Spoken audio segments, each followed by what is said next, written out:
Welcome to the Pew Doodly Live from Love Gun. Love Gun. In Williamsburg. They said it could never be done, and here we are at the Love Gun. Yep, it's backfiring. Yeah, got it done. Is it backfiring for us or for them? Love Gun is backfiring, get it? Love Gun is backfiring. Oh, nothing to do with Love Gun. Yes, we're on the public sidewalk. They As can't Love Gun make us employees leave. are walking in and out of the club, stuck in the bar. Oh, here. Michael thinks that Love Gun employees and owners are stalking us. Well, we don't care. They're not going to stop us. This is a public They can sidewalk. stalk, but not stop. We will not be stopped. We will not be stopped. And neither will the awkward child stars that became fuckable. You know them. Yes, all of them. Either they become fuckable or they die. The internet had 3 pictures of, actually they had more than 3, but we picked these 3, of 3 awkward child stars that became fuckable and hot. And we don't necessarily agree that the children were awkward. Well, because it's hard not to look awkward when you're like 7 years old. Right, everybody's awkward. You're like cocky and nerdy. Except John Benet Ramsey. Oh yeah, and she was sexy. And look where that poise and charisma got her. Yeah. So kill, that's right. Jerry O'Connell is supposedly, according to the internet, is hot, and I don't think he's really that hot in this picture. He's hot. He's mainstream. He's mainstream hot. He's what like Sears catalog, underwear model would think is hot. And then Lindsay Lohan is hot. She is. She didn't look awkward as a little kid. She didn't look awkward. She looked very sweet. She looked sweet. She did not look awkward. She looked, just like a normal kid. And she definitely looked smoking hot. And I'm sure she was a normal kid. Perfectly normal. I don't think so. And then Jonathan Lipnicki, who, was a little dorky as a child, but aren't we all? Yeah, especially at that age, it's the glasses. The glasses maybe make him look dorky, but now he has a hot body, but you don't like his body. It's all that muscle. It's too much. It's too sinewy. It's gristly, sinewy. I don't like all that. It's like, well, what's his name? Madonna's husband said about having sex with Madonna. She was like fucking gristle. It's like. Isn't that the name of a band? Fucking gristle? No, it's throbbing gristle. Oh, okay. That's a person who's a geriatric person with human growth hormone who jerks off a lot. Throbbing gristle.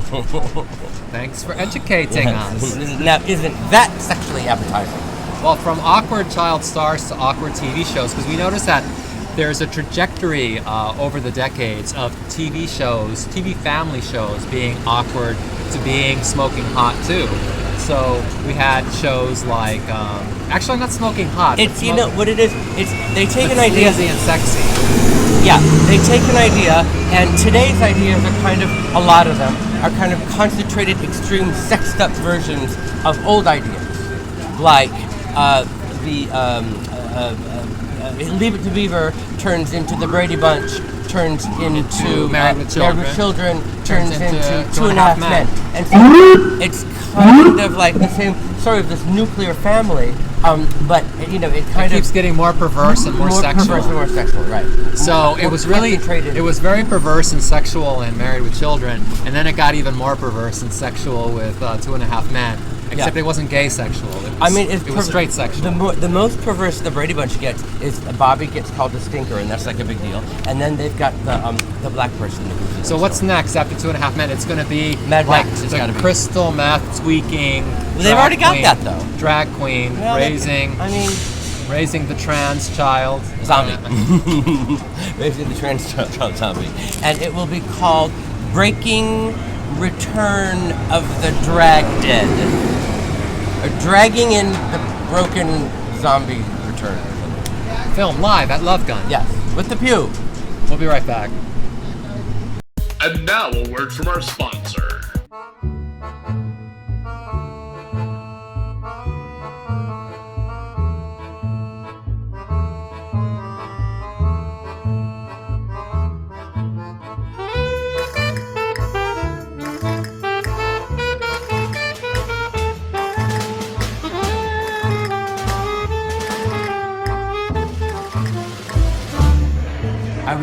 I was busy focusing on my artwork, and cute guys' butts.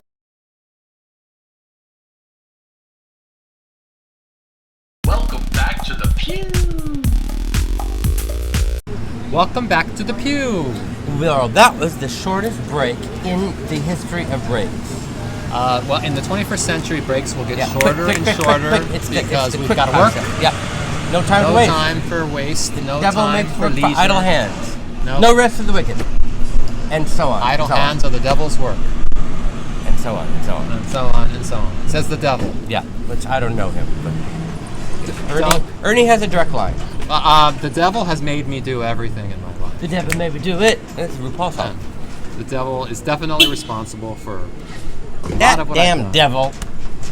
If it wasn't for him, we'd never do anything wrong. One last note on the TV shows. We didn't mention the awkward TV tropes that became hot, and that was the Bachelor. Oh, yeah. To Oh, the yeah. dating Oh, yeah, game. yeah. To Who Wants to Marry a Millionaire. It's a trajectory you where can follow. it's like really prim and proper, and then it becomes kind of like ditzy and funny in the dating game. Ditzy, I meant. Gitsy was last week. Right. Well, She was. We talked about her last week. To Who Wants to Marry a Millionaire, where you get to watch hot tub sex and then before, as a date. no, it's not Who Wants to Be. Oh yeah, it is Who Wants Who to Wants to Marry a Millionaire. So it's The Bachelor. Now this is the original Bachelor in the 50s. Right. And then the dating game, which is kind of risque with like it's Hollywood Squares type questions. And then what's the next one? Who Wants to Marry Who a Wants to Be? Millionaire? I meant Marry a Millionaire. I thought there was another one. Well, anyway, Which really should be called Which Slut Wants to Marry a Millionaire? and it goes on. There's all kinds of things like Dennis the Menace turns into Bart Simpson turns into Cartman from South Park. So there's all kinds of getting more and more. It's a extreme, trajectory. The trajectory, I tell you. Well, my trajectory this week was going to On Top on Tuesday, and I actually met up with a pure. I will flash this There was picture. one pure. Claudia Gruwal from San Diego came to New York City for a week, and we met up at On Top. So, you pures out there, if you're ever in New York City, let us know. And Ernie will take you to On Top. No, we will meet there. I will not take you there, but we can meet there. Or somewhere else. I will meet for coffee. I really enjoy meeting pures for coffee. Oh, the sound! Can't you please keep this street quiet? Another reason we couldn't do our show at Love. Oh, it's too like loud. a racket here. No, but Pures sometimes write and leave me messages on Facebook, and they come in and have coffee, and that's a lot of fun, actually. See you next time. Oh, wait a minute. Viewers want to know. What do they want to know?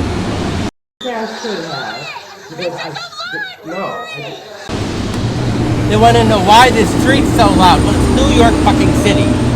Oh, F. Milasi wants to know how I got off of drugs in the 90s. Yeah. Well, I was, as some of you may know, I had a little problem with crystal meth back in the 90s. So my way of stop doing it Is to do more. No, I was doing it every day, which was bad. So I had to stop. So I just went cold turkey. I bought a lot of groceries, filled the refrigerator with food and drinks, and then I just stopped and got really sick for about 5 or 6 days where I couldn't do anything. It's a good thing because it's a good way of doing it because if you spend all of your money on food and groceries, then you don't have any money left for it. Right. So You couldn't get it if you wanted it. Somehow I still had money left for one last binge, but after that binge ended, it was over. And I was literally comatose in bed for days. Really? Because I had no energy. Because, when you do crystal, it like replaces your natural energy to the point that you have no natural energy left. And when you stop doing it, you become... And how long did it take you to... It took me like a week just to be able to like get out of bed and not feel really tired after an hour. And then after that, I went to like AA and NA meetings. Yeah, but the meetings don't really... They didn't really have... If you don't want to do it yourself, the meetings aren't going to do it. They kind of helped a little bit. And if you want to do it yourself, you don't need the meetings. They helped a little bit, but then I got over it and I stopped. Stopped not using drugs? Or stopped? Well, I did have my, I had my detox and then I had my retox, and I guess I'm still in my retox, but my retox is not as bad as my original. Second time you go around, you've learned your mistakes. You can regulate this time. This time is going to be different. Yeah, it's party light. Right.